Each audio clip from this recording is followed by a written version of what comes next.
tell you. On March 11, 2013, Mayor Corey, Superintendent of City Services Floyd Alsop, and 7 aldermen met in closed session under the pretext of discussing personnel issues. Per Illinois state statute, personnel discussions are exempted from public viewing. In addition to these personnel discussions, much of the session involved talk about submitting newspaper ads to dispute residents' complaints. After listening to the session's audio recording, the Attorney General's office determined that city officials broke the law, the Open Meetings Act. The purpose of the Open Meetings Act is to ensure that Illinois officials conduct business openly, not behind closed doors. The Attorney General's office directed Monticello officials to redact personnel issues from the meeting's recording and make the rest of it and the written minutes available to the public. The mayor's admittance about the illegality of their meeting shows that they all knew they were breaking the law. His comments to a reporter about it being a, quote, eye-opener for all of us, a learning process, end quote, is disingenuous. The complete body of the minutes was redacted, which is another violation, this time of the Freedom of Information Act. The public will never know whether the mayor correctly fulfilled the Attorney General's directive to release everything other than personnel issues. Monticello has a population of just over 5,500 people, but when it comes to dirty politics, Monticello city administrators can't compete with any municipality. It took over a year to finally obtain the redacted portion of the recording. During their meeting, the mayor and aldermen agreed to write privately funded newspaper ads, basically political ads, favoring them a few weeks before the April 2013 election. The aldermen and mayor decided that Mr. Alsop needed to write these ads because they had no time nor knowledge to write them themselves. In June 2014, Mayor Corey and the current alderman went into another closed session and chose the portions of the recording to delete. In other words, they decided which sections were strictly related to personnel issues and could still be kept secret.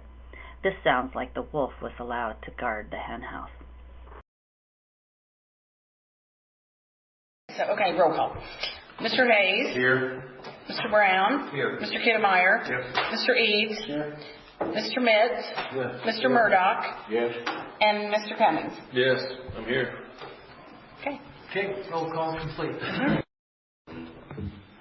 I want to, we need to respond to these jerks. I was just getting ready to go there. Now, somebody needs to, and I'll give you $100 right now for a newspaper ad. Well, that's how it's going to be handled. We won't use taxpayers. No, sir. But I think there needs to be one that just goes through the complaints that we've had. Correct. The gripes from those people and explain them so the people know. Now, I know he doesn't like to hear it because he's buried with FOIAs and then his regular job.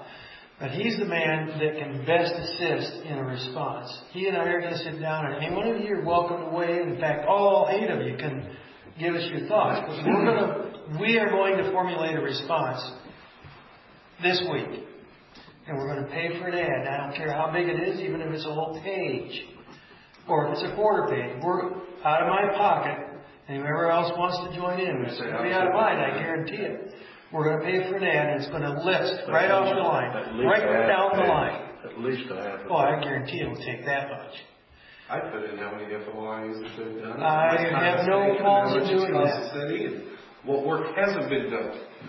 But people need to know, and I'm getting it from John Miller. People don't know what's going on. And the ones that do want to know why the hell we haven't responded yet. You bet. That's the biggest complaint I've had. Yeah, mine too. Why have you people not responded to those jerks?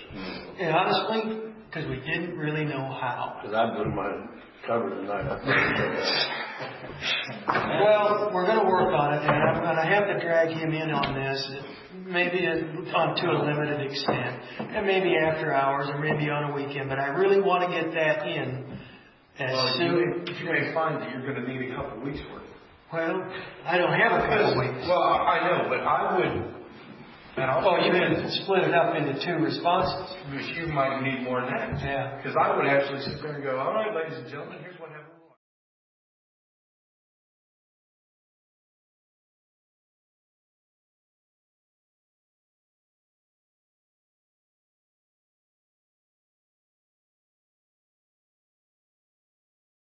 Help do this, even if we have to pay him out of our own pocket.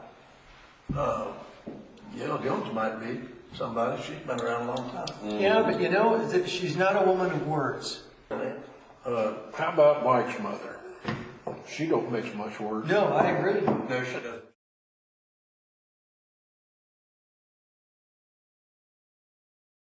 I just started what I would put in an article. I put the headlines on the top. In an effort to discredit, slander, and destroy the public confidence in the city administrators, the mayor, and city council, the following.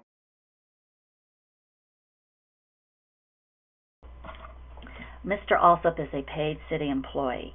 He wrote the ads for the mayor and city council, coordinated feedback from and between the city officials, and then delivered the ads to the newspaper.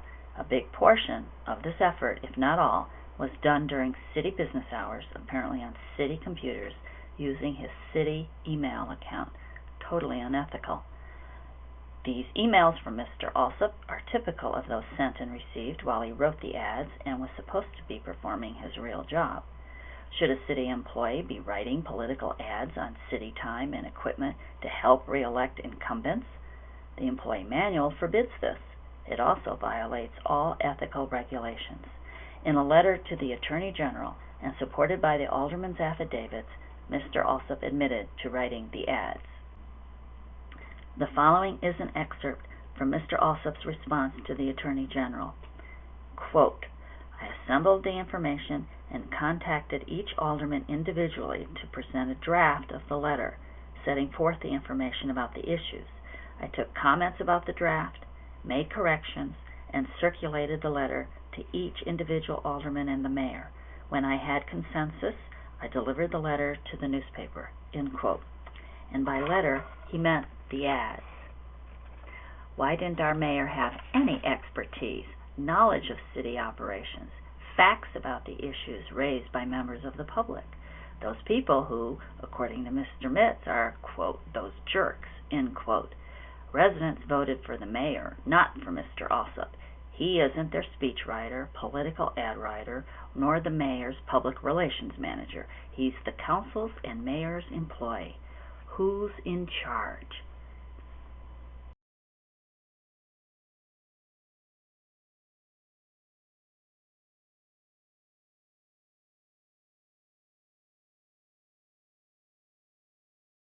Well, we got to get a new auditor, obviously. Yeah.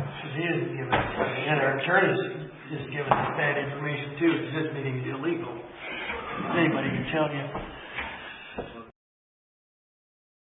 Not all the emergency types of stuff, but I mean, it's nickel dime crap that you don't need to be fooling with.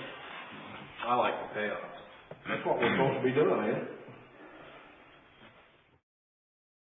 Now that's difficult for me to get in the right frame of mind to write such a letter to where I'm sucking up to the Attorney General's office so that we don't get more than a slap on the hand.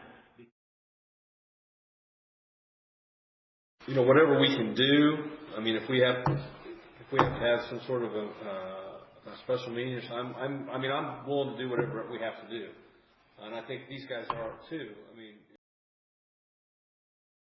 and I always say, you know, you don't want to lay down with dogs because you're going to get fleas.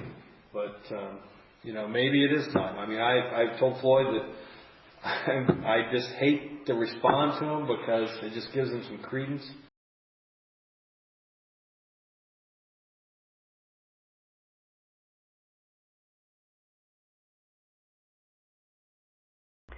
Mr. Hayes is not heard on the recording except for his vote to start and end the meeting. Considering that he's an outspoken alderman, it's telling that his comments have been redacted. In an effort to keep this presentation brief, only a few of the issues mentioned in those newspaper ads will be addressed here. More information can be found on the website www.monticelloillinois.org. The ad stated, quote, "We will never intentionally jeopardize public and employee safety for any of our projects," end quote. That's another insincere statement. Mr. Alsop wrongfully terminated a city employee who questioned his ignoring state and federal rules for inspecting for asbestos before demolition of the house at Buchanan in Washington.